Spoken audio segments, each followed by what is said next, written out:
When you practice arpeggios, when you practice anything, you really want to move it up and down the fretboard.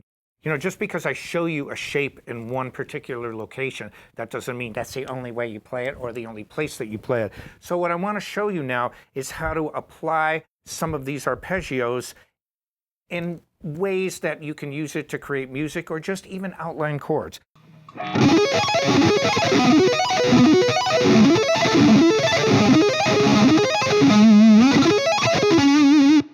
What I did on this progression is I just played D minor, C, B flat, major, then A major. And I played the arpeggio shapes over those chords. So when I started on D minor, and I used this arpeggio shape with the extension.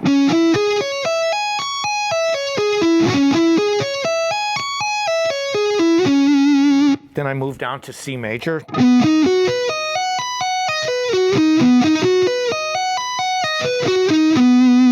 Then down to B flat major.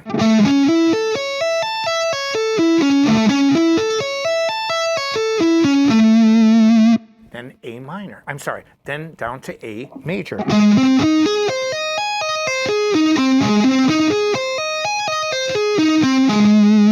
And then if you want to close it out, D minor.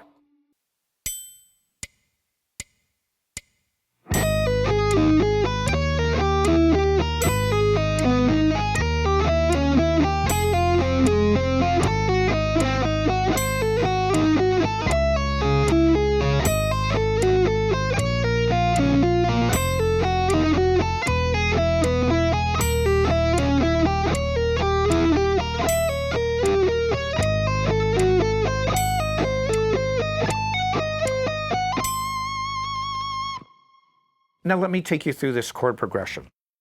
Before I do this, I want to explain a couple things about what I do.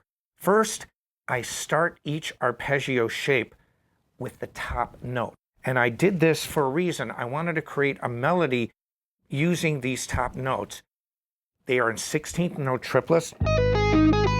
And I found that this type of playing really lends itself well when you think of the neoclassical guitar movement that started in the 80s with people like Yngwie Malmsteen. When I studied Johann Sebastian Bach and studied Baroque music, it's a technique they used a lot, and it lends itself really well to playing on the electric guitar, plus it sounds really great. The first chord is A minor, and I play it like this. Then I go to E7 flat 9. And so what this really is like, now I'm going to outline the chord progression, playing chords, not outlining the arpeggios. The first chord is A minor. The second chord is E7 flat 9. Then I go back to A minor. Then I go back to E7 flat 9. Then I play F sharp minor. Then I play A7 flat 9. Then I go up to D minor. Then I go to A7 flat 9.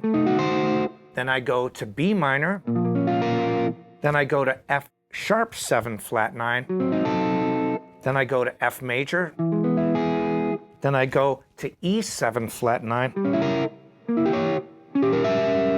Then I end the whole sequence with A7 flat 9. Go ahead. I think that the main reason this exercise sounds very musical is that it is based on 1/5 resolutions, but what I do is I do little twists so that it's not absolutely predictable. So when you hear the A minor, and then you hear basically that 5 chord, then back to A minor, then the 5 chord again, but then I move to F sharp minor, and that's a chord that's not really expected in this sequence, but then I start again in F sharp minor using the 1/5 relationship. And so standard stock things, but just twisted and turned a little differently to give it some extra musicality. And I think, for my own ear, it sounds better.